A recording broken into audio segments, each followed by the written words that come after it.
ജമ്മുകാശ്മീർ മുഖ്യമന്ത്രി ഉമർ അബ്ദുള്ളയാണ് ഇപ്പോൾ ഇത്തരത്തിലുള്ള സ്ഫോടന ശബ്ദം കേട്ടതായി എക്സിൽ കുറിച്ചത്. അദ്ദേഹം എക്സിൽ വ്യക്തമാക്കുന്നത് സീസ് ഫയർ എവിടെയാണ്, സീസ് ഫയർ ഇല്ലേ എന്നുള്ള ചോദ്യമാണ് ഉമർ അബ്ദുള്ള ചോദിച്ചത്. ശ്രീനഗറിൽ ചില സ്ഫോടന ശബ്ദങ്ങൾ കേട്ടതായി ഉമർ അബ്ദുള്ള എക്സിലൂടെ വ്യക്തമാക്കുന്നു. ഇതുകൂടാതെ അതിന്റെ ചില ദൃശ്യങ്ങളടക്കം ഉമർ അബ്ദുള്ള എക്സിലൂടെ പങ്കുവെക്കുകയും ചെയ്തിരുന്നു. ഇന്ത്യയുടെ വ്യോമാക്രമണ പ്രതിരോധ സംവിധാനങ്ങൾ പ്രവർത്തിക്കുന്ന ദൃശ്യങ്ങളാണ് ഉമർ അബ്ദുള്ള എക്സിലൂടെ പങ്കുവച്ചത്. ഇതിന് പിന്നാലെ ഗുജറാത്ത് ആഭ്യന്തരമന്ത്രിയും ചില വിവരങ്ങൾ എക്സിലൂടെ പങ്കുവച്ചിരുന്നു. അതിൽ അദ്ദേഹം ചൂണ്ടിക്കാണിച്ചത് ചില ഡ്രോണുകൾ കച്ച് ജില്ലയിൽ എത്തിയെന്നതാണ്. കച്ച് ജില്ലയിൽ ഡ്രോണുകൾ എത്തിയെന്നും ഈ കച്ച് ജില്ലയിൽ ബ്ലാക്ക് ഔട്ട് പ്രഖ്യാപിച്ചതായും ഗുജറാത്ത് ആഭ്യന്തരമന്ത്രി ചൂണ്ടിക്കാണിച്ചിരിക്കുകയാണ്. എന്തായാലും വലിയ ആശയക്കുഴപ്പത്തിൽ തന്നെയാണ് ജനങ്ങളുള്ളത്. ഇതൊന്നും ഇത്തരത്തിലുള്ള ആക്രമണമോ അല്ലെങ്കിൽ പാകിസ്ഥാൻ സൈന്യത്തിന്റെ ഭാഗത്തുനിന്നൊരു വെടിനിർത്തൽ ലംഘനം ഉണ്ടായെന്ന് തന്നെയാണ് ഉമർ അബ്ദുള്ള ചൂണ്ടിക്കാണിക്കുന്നത്. ഇന്ന് വൈകുന്നേരം 5 മണിയോടുകൂടിയാണ് ഇന്ത്യയും പാകിസ്ഥാനും തമ്മിൽ വെടിനിർത്തൽ പ്രഖ്യാപിക്കുന്നത്. കഴിഞ്ഞ 3 ദിവസമായി വലിയ രീതിയിലുള്ള യുദ്ധസമാനമായ സാഹചര്യം നിലനിന്നിരുന്നു. ഇതിന് പിന്നാലെ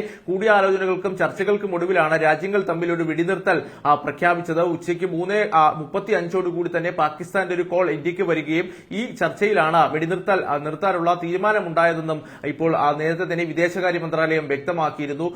പക്ഷേ ആദ്യം ഈ പ്രഖ്യാപനം നടത്തിയത് അമേരിക്കൻ പ്രസിഡന്റ് ഡൊണാൾഡ് ട്രംപ് ആയിരുന്നു.